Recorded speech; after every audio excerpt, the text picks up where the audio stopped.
ಇದ್ರ ಜೊತೆಗೆ B P, hyper tension ಅಂತೀವಿ ನಾವು. ಒಬ್ಬ ಮನುಷ್ಯನ ನಾರ್ಮಲ್ ಬಿ ಪಿ, ಒಬ್ಬ ಅಡಲ್ಟ್ ಯಂಗಡ 30 ವರ್ಷದೊಂದು ಬಿ ಪಿ 120/80 ಇರುತ್ತೆ, ಮಿಲಿಮೀಟರ್ಸ್ ಆಫ್ ಮರ್ಕ್ಯುರಿ ಅಂತೀವಿ ನಾವು.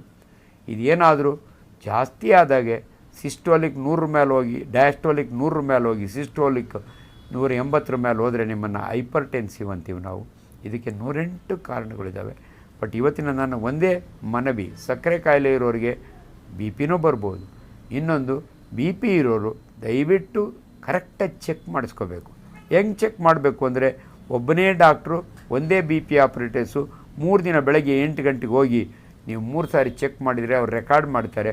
3 ಸಾರಿ ನಿಮ್ಮ ಬ್ಲಡ್ ನಿಮ್ಮ ಬಿ ಪಿ ಜಾಸ್ತಿ ಇತ್ತು ಅಂದರೆ ಅವ್ರು ಅಡ್ವೈಸ್ ಮಾಡ್ತಾರೆ. ನಿಮಗೆ ಬಿ ಪಿಗೆ ಟ್ರೀಟ್ಮೆಂಟ್ ಕೊಡು ನಿಮ್ಮ ಫ್ಯಾಮಿಲಿ ಡಾಕ್ಟ್ರ್ ಇರ್ಬೋದು, ಅಥವಾ ನಿಮ್ಮ ಫಿಸಿಷಿಯನ್ ಇರ್ಬೋದು, ಅಥವಾ ನಿಮ್ಮ ಕಾರ್ಡಿಯಾಲಜಿಸ್ಟ್ ಇರ್ಬೋದು. ಅವ್ರನ್ನ ಕನ್ಸಲ್ಟ್ ಮಾಡಿ. ಸೊ ಕರೆಕ್ಟಾಗಿ ಟ್ರೀಟ್ಮೆಂಟ್ ತೊಗೊಂಡ್ರೆ ನಿಮಗೇನೂ ಆಗೋಲ್ಲ. ನೀವೇನಾದರೂ ಇರ್ರೆಗ್ಯುಲರ್ ಬಿ ಪಿ ತೊಗೊಂಡ್ರೆ ಮುಂದೆ ನಿಮಗೆ ಹಾರ್ಟ್ ಅಟ್ಯಾಕ್ ಆಗ್ಬೋದು, ಸ್ಟ್ರೋಕ್ ಆಗ್ಬೋದು. ಅಂದರೆ ಲಕ್ವ ಹೊಡೆಯೋದು ಅಂತಾರೆ ಹಳ್ಳಿ ಕಡೆ. ಲಕ್ವ ಹೊಡೆಯೋದಕ್ಕೆ ಕಾರಣ ನಿಮ್ಮ ಬಿ ಪಿ ಜಾಸ್ತಿ ಇದ್ದಾಗೆ ನಿಮ್ಮ ಮೆದುಳಿನಲ್ಲಿ ರಕ್ತನಾಳ ಒಡೆದೋಗುತ್ತೆ, ಇಲ್ಲದೆ ಕ್ಲಾಟ್ ಇರುತ್ತೆ, ಅದರಿಂದ ನಿಮಗೆ ಬಿ ಪಿ ಬರುತ್ತೆ. ಎಲ್ಲೋ ಒಂದು ಕಡೆ ಹಳ್ಳಿ ಕಡೆ ಲಕ್ವ ಹೊಡೆಯೋದು ಅಂದರೆ ಯಾವುದೋ ಕೆಟ್ಟ ಗ್ರಹನೋ ಕೆಟ್ಟ ಭೂತನೋ ಬಂದು ಹೊಡಿತು ಅನ್ಕೋತಾರೆ. ಇಲ್ಲ, ನಿಮ್ಮ ಬಿ ಪಿ ಜಾಸ್ತಿ ಆದಾಗೆ ಯಾವತ್ತೂ ನೀವು ಚೆಕ್ ಮಾಡಿಸ್ಕೊಂಡ್ರಲ್ಲ, ಅವತ್ತು ನಮ್ಮ ಹಾಸ್ಪಿಟ್ಲಿಗೆ ಬಂದಾಗೆ ನಿಮಗೆ ಬಿ ಪಿ ಚೆಕ್ ಮಾಡಿದರೆ 240/120 ಇರುತ್ತೆ. ಆಮೇಲೆ ದಯವಿಟ್ಟು ಈ ಲಕ್ವದ ಬಗ್ಗೆ ನಿಮಗೆ ಭಾಳ ತಪ್ಪು ಕಲ್ಪನೆಗಳಿದ್ದಾವೆ. ಚನ್ನಪಟ್ಟಣಕ್ಕೆ ಹೋಗಿ ಪಾರ್ವತ್ಲ ಟ್ರೀಟ್ಮೆಂಟ್ ತೊಗೋಬೇಕಾ, ಅಥವಾ ಆಂಧ್ರಾಗೆ ಹೋಗ್ಬಿಟ್ಟು ಪಳನಿವೇಲೊಳಗೆ ಅಲ್ಲೇನೋ ತೊಗೋಬೇಕಾ ಅಂತ ಅನ್ಕೋತೀರಿ. ದಯವಿಟ್ಟು ನಿಮಗೆ ಸ್ಟ್ರೋಕ್ ಆದ ಫಸ್ಟ್ ಹಾಸ್ಪಿಟ್ಲಿಗೆ ಹೋಗಿ, ಅದಾದ ನಂತರ ಸೆಕೆಂಡ್ರಿ ಟ್ರೀಟ್ಮೆಂಟ್ ಅಂತೀವಿ ನಾವು. ಫಿಸಿಯೋಥೆರಪಿ ಇರ್ಬೋದು, ಇವೆಲ್ಲ ಆಲ್ಟರ್ನೇಟಿವ್ಸ್ ಥೆರಪಿಗಳೆಲ್ಲ ಆಮೇಲೆ ಬೇಕಾದ್ರೆ ಮಾಡಿಸಿ, ನಾವು ಬೇಡ ಅನ್ನೋದಿಲ್ಲ.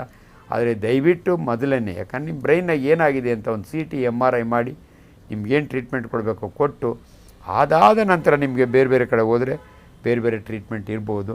ಅದರಿಂದ ಹೆಂಗೆ ನಾವು ಒಂದು ಎಕ್ಸಾಂಪಲ್ ಹೇಳಿ ನಿಮಗೆ ಮುಗಿಸ್ತೀನಿ. ನನ್ನ ಹತ್ರನೇ ಇಲ್ಲೇ 36 ವರ್ಷದ ಬಯೋಕ ವೆಲ್ ಬೆಲ್ಟು, ಅವ್ನು ಬಿ ಪಿ ಚೆಕ್ ಮಾಡಿದರೆ 230, 120 ಇತ್ತು. ಅವನಿಗೆ 3 ಸಾರಿ ಚೆಕ್ ಮಾಡಿದ್ದಾದಮೇಲೆ ಅವ್ನಿಗೆ ECG ಎಕೋ ಎಲ್ಲ ಮಾಡಿ ನಮ್ಮ ಕಾರ್ಡಿಯಾಲಜಿಸ್ಟ್ ಕಡೆಯಿಂದ ಅವನಿಗೆ ಟ್ರೀಟ್ಮೆಂಟ್ ಕೊಡಿಸ್ದೆ.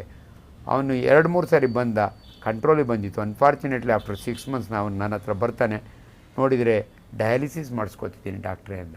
ಯಾಕಯ್ಯ ಅಂದರೆ, ಸರ್ ಆ ಟ್ರೀಟ್ಮೆಂಟ್ ಬಿಟ್ಬಿಟ್ಟೆ, ಯಾರೋ ನಮ್ಮ ಊರಿನವ್ರು ಹೇಳಿದರು ಹಿಂದೂಪುರಕ್ಕೆ ಹೋದರೆ ಒಂದು ಬಳೆ ಹಾಕ್ತಾರೆ ಕೈಗೆ, ಅದು ಬಿ ಪಿ ಆಟೋಮೆಟಿಕಲಿ ಕಾರಣ.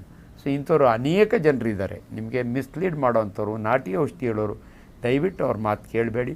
ಅದರಿಂದ ಅವನಿಗೆ ಕಿಡ್ನಿ ಫೇಲ್ಯೂರ್ ಆಗಿ ಇವತ್ತು ಡಯಾಲಿಸಿಸ್ ಮಾಡಿಸ್ಕೊತಾ ಇದ್ದಾನೆ. ಸೊ ಇಂಥ ಅನೇಕ ನಿದರ್ಶನಗಳು ನಮ್ಮ ಕಣ್ಮುಂದೆ ಇರೋದ್ರಿಂದ ಇದು ನನ್ನ ಸಾಮಾಜಿಕ ಜವಾಬ್ದಾರಿ ನಿಮ್ಮನ್ನು ಎಚ್ಚರಿಸಲಿಕ್ಕೆ. ಆದ್ದರಿಂದ ಇವತ್ತು ನಾನು ನಮ್ಮ ಸ್ನೇಹಿತ ಶರತ್ ಜೊತೆಯಲ್ಲಿ ಕೂತ್ಕೊಂಡು ನನ್ನ ಸಮಯವನ್ನು ಆಚೆ ಕಡೆ ಪೇಷಂಟ್ ಕುಳಿತಿದ್ದಾರೆ, ಆದರೂ ಅವನ ಸಾಮಾಜಿಕ ಕಳಕಳಿಯಿಂದ ನಾನು ಕೇಳ್ಕೊಂಡಿದ್ದಕ್ಕೆ ನಿಮ್ಮೆಲ್ಲರಿಗೂ ಒಳ್ಳೆಯದಾಗಲಿ, ನಾಲೆಡ್ಜ್ ಬರಲಿ. ಯಾಕಂದರೆ ಬರೀ ಅವಿದ್ಯಾವಂತರಲ್ಲ, ಇವತ್ತು ನಾನು ನೋಡ್ತಿರೋದು ವಿದ್ಯಾವಂತರು ಕೂಡ ಆರೋಗ್ಯದ ವಿಚಾರದಲ್ಲಿ ತುಂಬ ಮಿಸ್ಲೀಡ್ ಆಗ್ತಾರೆ. ಅದನ್ನೇ ಡಾಕ್ಟರ್ ಮಂಜುನಾಥ್ ಅವರು ಭಾಳ ಸಾರಿ ಇಡಿಯಟ್ ಸಿಂಡ್ರೋಮ್ ಅಂತಾರೆ. Internet derived information preventing a doctor to treat you. ನೀವು ಇಂಟರ್ನೆಟ್ನಾಗೆ ವಾಟ್ಸಪ್ ಯೂನಿವರ್ಸಿಟಿ ಒಳಗೆ ಏನೇನೋ ತಿಳ್ಕೊಂಡಿರ್ತೀರಿ, ಆದರೆ ಅದನ್ನು ಇಂಟರ್ಪ್ರಿಟೇಷನ್ ನಿಮಗೆ ಮಾಡೋಕ್ಕೆ ಬರಲ್ಲ. ನನ್ನ ಬಾಯಿಂದ ಬಂದರೆ ಶಂಖದಿಂದ ತೀರ್ಥ ಬಂದಂಗೆ. ಯಾಕಂದ್ರೆ ನಾಲೆಡ್ಜ್ ಸೈನ್ಸ್ ಕರೆಕ್ಟಾಗಿ ಬರುತ್ತೆ. ದಯವಿಟ್ಟು ಯಾರು ಮಿಸ್ಲೀಡ್ ಆಗಬೇಡಿ, ನೀವೇ ಸೆಲ್ಫ್ ಡಯಾಗ್ನೋಸ್ ಮಾಡ್ಕೋಬೇಡಿ ಅಂತ ನಿಮ್ಗೆ ಹೇಳ್ಬಿಟ್ಟು ನನ್ನ ಮಾತು ಮುಗಿಸ್ತೀನಿ.